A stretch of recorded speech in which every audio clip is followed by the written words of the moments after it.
Proverbs 27:17 tells us that iron sharpeneth iron, so a man sharpeneth the countenance of his friends. If you've ever sharpened a knife, any kind of blade really, you know that as you get to sharpening it, you start finding flaws. And as you find those flaws, you have to work to get those flaws out. Iron sharpeneth iron is talking about our fellowship one with another, that we think a fellowship is something sweet all the time, that it's just a happy thing. But really, there's a sharpening that should take place. In order for there to be a sharpening, we have to recognize that sometimes we have flaws, and those flaws need to be taken care of. It says, so a man sharpeneth the countenance of his friend. Now, it doesn't mean that we go looking for flaws everywhere. I want to look at it really from the opposite side of that, as somebody is trying to sharpen me. How am I going to respond to that?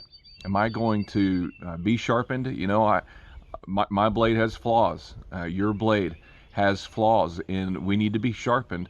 But the problem that I see too many times is we understand the sharpening, but we don't like to deal with the fact that that's pointing out our flaws. And so we will reject the sharpening because we don't want to recognize we have flaws. We all do. So recognize your flaws and let yourself be sharpened.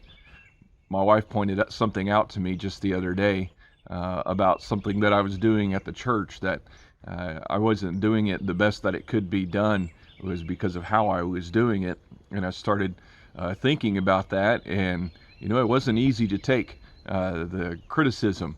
But when I stopped and I looked at it, I thought, there's a very valid point there. And so I wanted to do better.